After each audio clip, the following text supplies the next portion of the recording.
Welcome to this explainer. Close your eyes for a second and just picture the sweeping, semi-arid landscapes of the Deccan Plateau. Imagine a serene, ancient village tank surrounded by these lush, green agricultural command areas.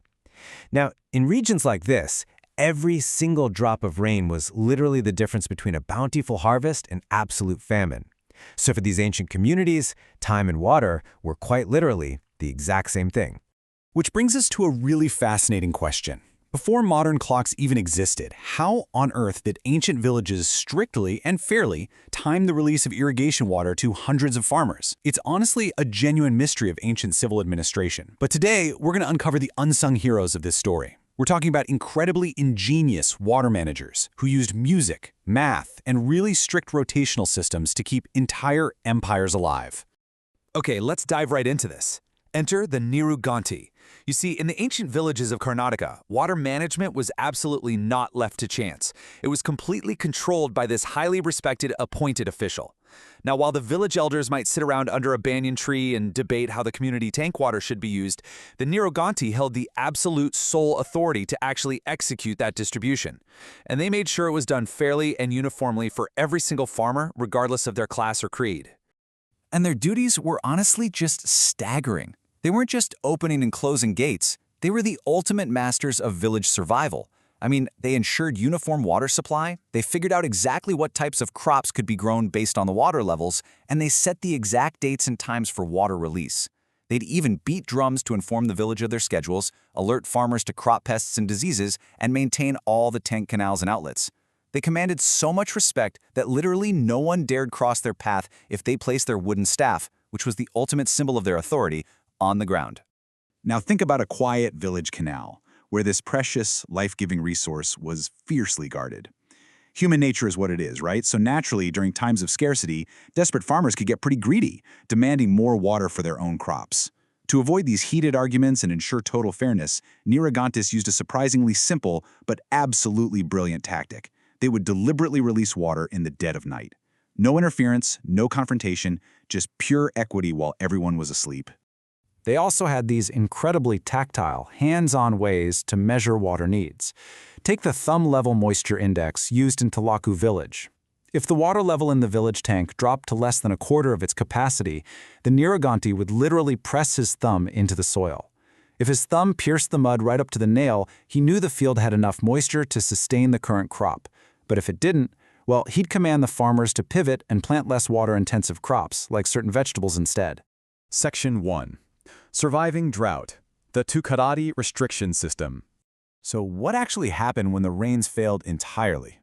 To survive severe drought, these ancient communities relied on a really brilliant, almost algorithmic crop rotation known as the Tukkadi System, which was famously used in the Mulbagal Taluk. To trigger this system, the village would check the water level using a natural rock sitting right in the center of the tank as a measuring gauge. If water was too low, the command area was immediately divided into distinct restricted zones: Halakatu, Moldalakatu, and Medukatu. The logic here is so vital. Instead of dividing a tiny, completely useless amount of water equally among everyone, which would just guarantee that all crops fail, they strictly restricted who got water. Year by year, they would strictly rotate the water supply. One year, only the very first section would get water. Then the next year, the second section, and so on. This basically guaranteed that whoever was allowed to plant a crop actually had enough water to harvest it. It was a strict matter of community survival taking priority over individual preference. And the crazy part is, it worked beautifully. Just listen to this modern-day villager, Balarama, who said, "Our elders created this three-step method and we are following their rules. This is beneficial to all of us." This restriction system was so successful at resolving conflicts, in fact, if an individual farmer ever demanded water out of turn, the Neeruganti was totally empowered by community consensus to just close the sluice gate on them. And it's a system that is still deeply respected by villagers even today. Let's move to Section 2 and see how this builds. The musical water clocks, auditory timers of Gatla Gollahalli.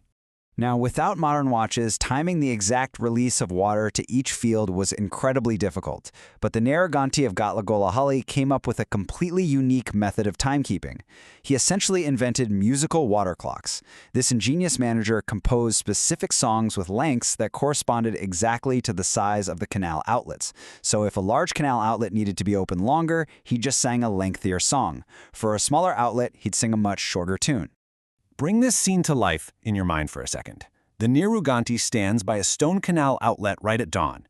He pulls the heavy gate open, the water starts rushing out, and he immediately begins singing his rhythmic traditional song. And the exact second that song ends, boom, he shuts the water off. It was literally the perfect tamper-proof auditory stopwatch. Because honestly, no one could argue with the length of a song, and that ensured absolute, undeniable fairness for every single farmer. Let's transition to Section 3. Mathematics carved in stone, the gauges of Parasuramapura. So we go from auditory genius to pure visual mathematics. In Parasuramapura, there was an unlettered but incredibly brilliant Neeruganti named Halakere. He faced this daily dilemma of needing to know exactly how much water could safely be released without completely emptying the tank. His solution? He carved a foolproof code directly into the stone tank outlet. This way, absolutely anyone in the village could just walk up, look at the stone, and know exactly how much water was available. Now, what's really interesting about this is how he visually stacked his three-tiered stone code. Down at the bottom, he carved a flute with 7 holes. That meant water was low and could only be let out once every 7 days. In the middle, he carved a wheel with 5 radials, meaning water was available once every 5 days. And right at the top, a conch shell meant water was plentiful enough for a daily supply. Basically, he created an ancient tamper-proof user interface that left literally zero room for confusion. So the crucial point we need to take away from all of this is that these structures, these tanks, the bunds, and the Neerugantis who managed them were the literal lifelines of the Deccan Plateau.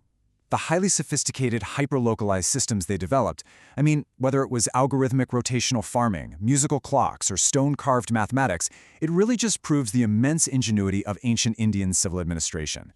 Which brings us to a final, pretty provocative thought. How can we apply this ancient, localized wisdom to our modern global water crises? If an 8th century village could use extreme precision, music, and deep community cooperation to survive brutal droughts, what lessons can we adapt for our own 21st century climate challenges? Thank you so much for joining me in this explainer. I really hope it leaves you as absolutely fascinated by these ancient engineers as I am.